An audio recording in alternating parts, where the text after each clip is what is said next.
Assalamualaikum warahmatullahi wabarakatuh.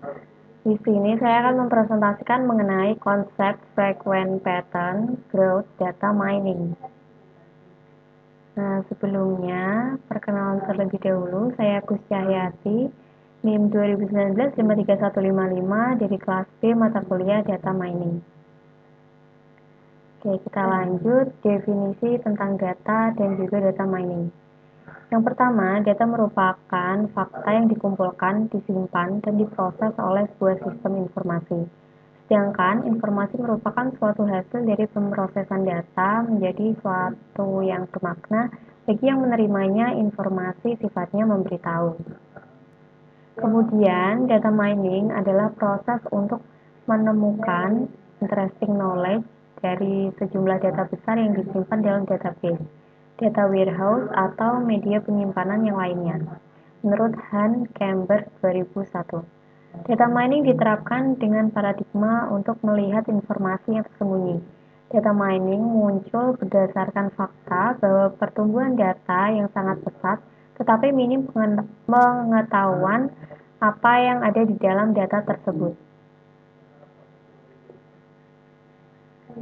Nah, kemudian kita mulai masuk ke bagian inti. Apa itu FP Growth?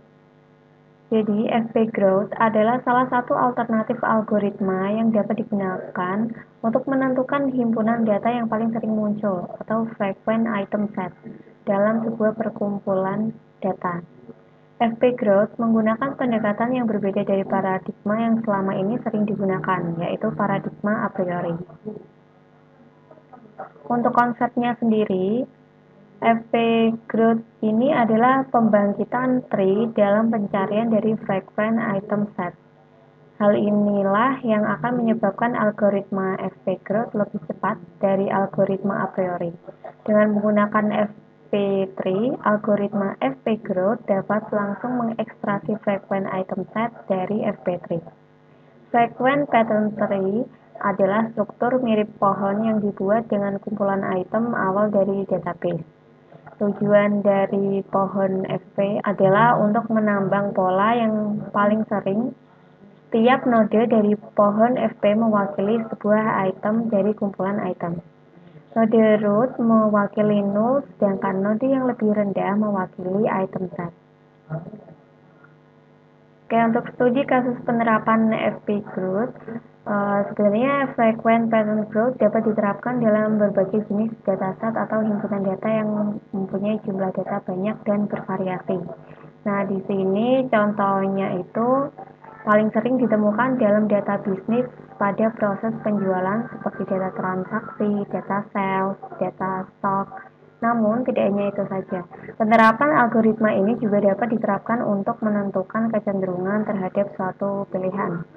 Studi kasus atau topik yang dibuat dalam makalah ini adalah menentukan kecenderungan mahasiswa mengambil mata kuliah pilihan.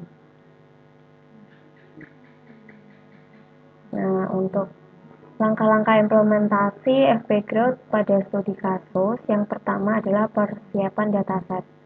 Bisa dilihat, ini di tabel pertama, ini ada tabel Frequent Pattern Growth, ya, atau FP Growth. Ini bisa dilihat ada 9 mata kuliah dengan frekuensinya masing-masing. Gitu. Nah, dari tabel pertama ini dapat dijelaskan tahapan penggalian mata kuliah pilihan. Nah, dijelaskan bahwa muncul 11 kali mata kuliah data mining, 6 kali mata kuliah pengolahan citra digital, 5 kali mata kuliah realitas virtual, 4 kali mata kuliah pemrograman CMS, 3 kali mata kuliah desain grafis, sistem informasi pendidikan, teknologi IoT, dan 2 kali sistem keamanan jaringan. Kemudian setiap item mata kuliah diubah ke bentuk huruf, di mana huruf A item itu mata kuliah data mining, huruf B untuk mata kuliah desain grafis, begitu seterusnya sampai huruf I. Gitu. Untuk item mata kuliah sistem keamanan jaringan yang paling terakhir. Nah, berdasarkan data yang diperoleh tadi, dibentuklah FP Tree seperti pada tabel kedua ini. Nah, dari tabel kedua ini, pembentukan FP3 sesuai dengan data yang ada. Didapat 15 kombinasi antar mata kuliah yang dipilih oleh mahasiswa. Data kombinasi inilah yang akan digunakan untuk menentukan tahapan berikutnya dalam algoritma FP Growth, yaitu Conditional Pattern Based. Nah, ini sudah masuk ke penerapan FP Growth-nya. Di tabel 3 ini ada tabel Conditional Pattern Based. Tuh. Untuk menerapkan algoritma FP Growth ini, proses pertama yang akan dilakukan adalah mencari frequent item set dengan membuat pola FP3. Selanjutnya, pola tersebut terbentuk, maka kita harus menentukan conditional pattern base-nya. Yang kedua, mencari pola conditional FP3, dan terakhir pola frequent item set. Dari ketiga tersebut, maka kita akan membangkitkan FP3 dan didapatkan pola conditional pattern base sebagai berikut. Polanya bisa dilihat. Nah, ada di tabel nomor 4 ya, ini ada conditional FP3-nya.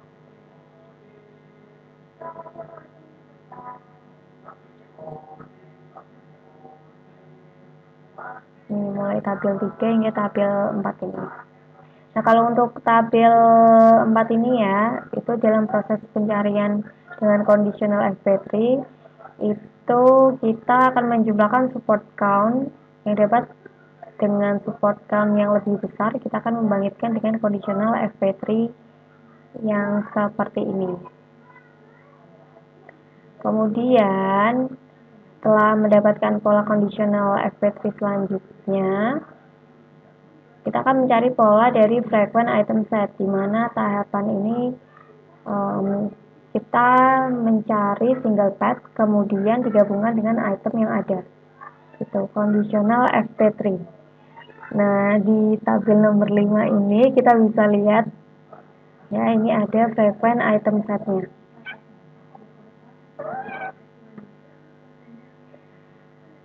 Kemudian ini kita kembali ke tabel 5 dulu.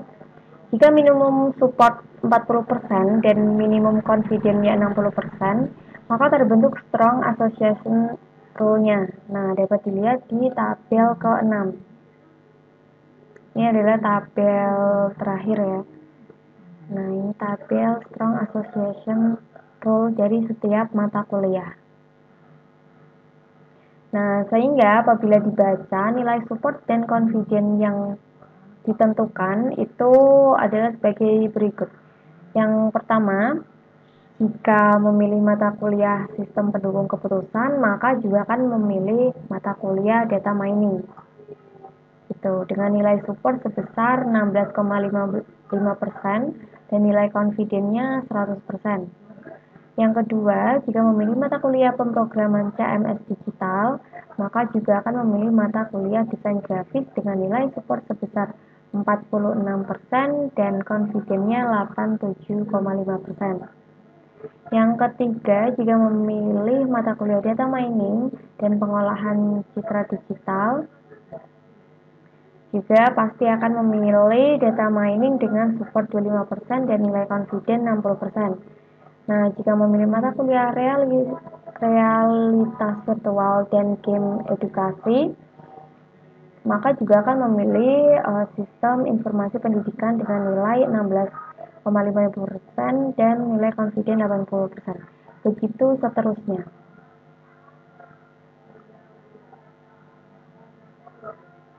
Ya, begitu seterusnya.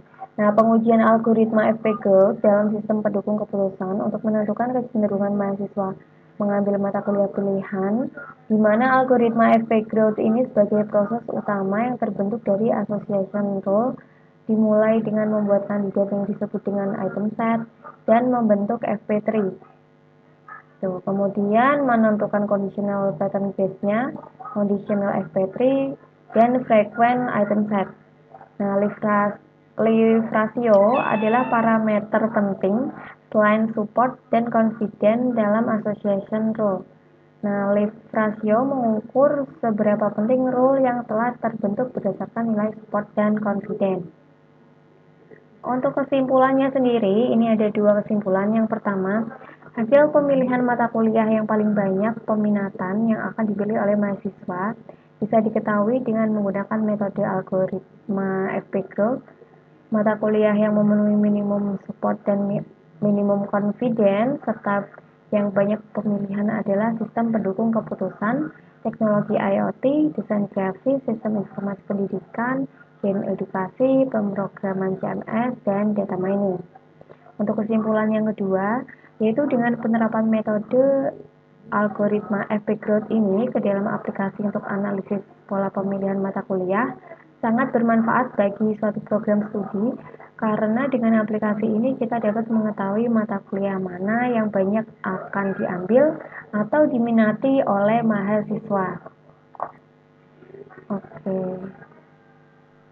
Nah, sekian presentasi dari saya. Kurang lebihnya mohon maaf. Wassalamualaikum warahmatullahi wabarakatuh. Semoga bermanfaat.